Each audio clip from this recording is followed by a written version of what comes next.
আইতা এটা সাধু কোৱাছো। এখন গাঁৱত এটা বুঢ়া বুঢ়ী আছিল। তেওঁৰ দুটা পুতেক আছিল, কণ আৰু মন।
মন মন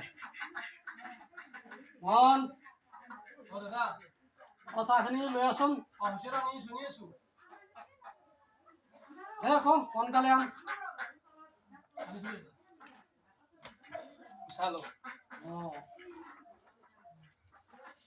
তই খালি নে? খাম খাম খাই লৈছ। মন এটা কথা ভাবিছো। কি কথা দাদা? আমাৰ পিতাৰ সম্পত্তিখিনি সমানে দুভাগ কৰিলে ভাল হ'ব নেকি? হ'ব দে দাদা, মোৰ একো আপত্তি নাই।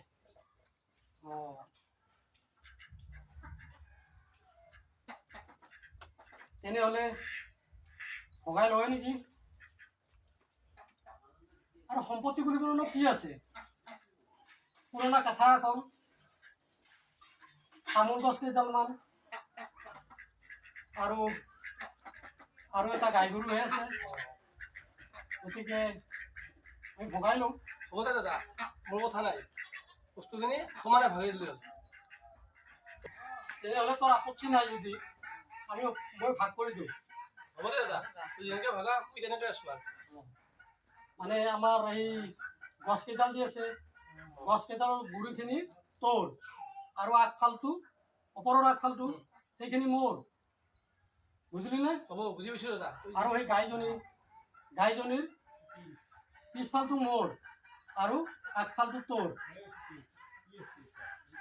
আৰু এই কেঁচাখানত দিনত তোৰ, বুজিছ, আৰু ৰাতি হ'লে মোৰ।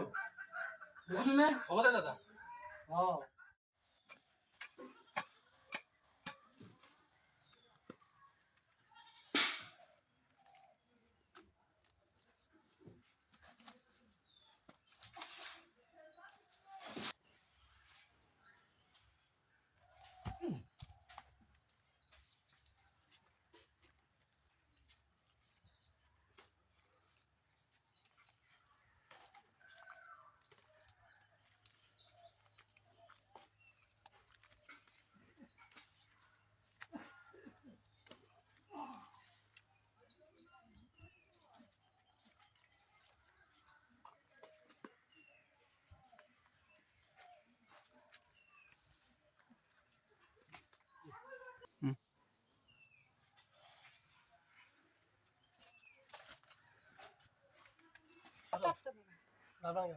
আকৌ নালিবা তুমি, গাটো নালিবা।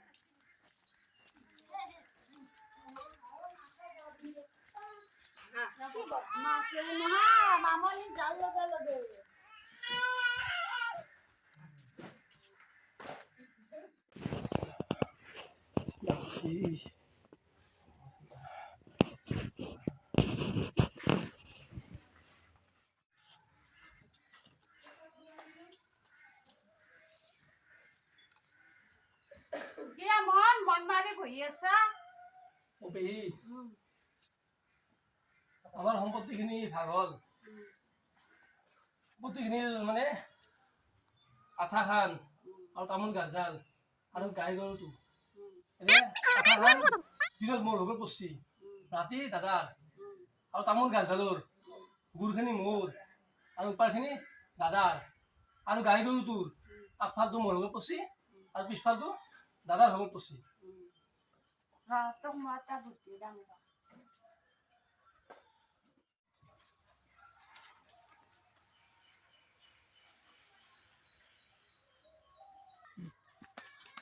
তই তামোল বনাইছা মোক লগাইছা তই লগাই আজি ঐ মৰৈ তই মোক কি কৰ তই তামোল বিক্ৰী কৰা কি কৰা কি তামোল বেচ পাইছা ঐ নামি কৰে নামিব দে মোক ঠগে আছা তই নামিব দে মোক লগাইছা তামোল কি কৰিব লৈছা তই তামোল বিক্ৰী কৰাইছা তই কি কৰিব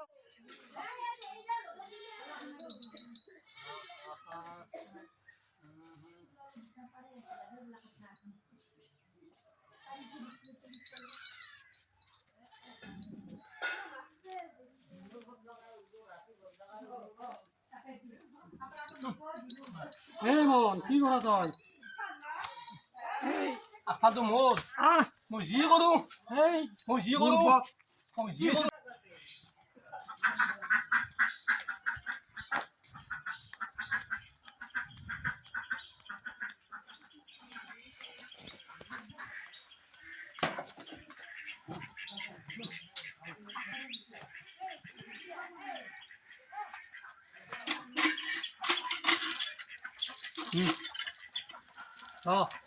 মোক ঠগা দি থোৱা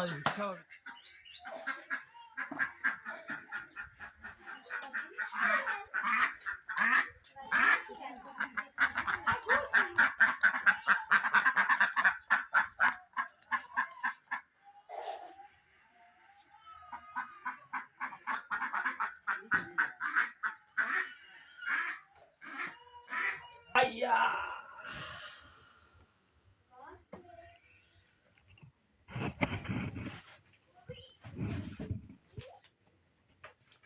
মন ঐ মন এই কেঁচাখন ক'ত থলে বাৰু মন ঐ মন অ দাদা কেঁচাখন কি হ'ল কথাখান মই আজি দিনৰ ভাগত পানী জিকাই থৈছোঁ বুৰ্বক কি কৰিছ এইবোৰ মোৰ ভাগত পৰছি মই দিনত মই জিকে থম খালি বুৰ্বক থাক এইবাৰ কাম কৰে নেকি মই কি জানো মইতো নাজানো মই ভাবিছোঁ দিনত কথাখান মোৰ ভাগত পৰছি গতিকে মই জিকে থম মোৰ কাম এতিয়া মই কি কৰিম মই কেনেকৈ শুম সেইটোতো মই গম নাপাওঁ দাদা মই জিকে থৈছোঁ আৰু মই একেলগে বুৰ্বক খালি এতিয়া নাতিহঁত বুজিলি নে বুজিলো সেইকাৰণে মানুহক মানুহে ঠগাব নাপায়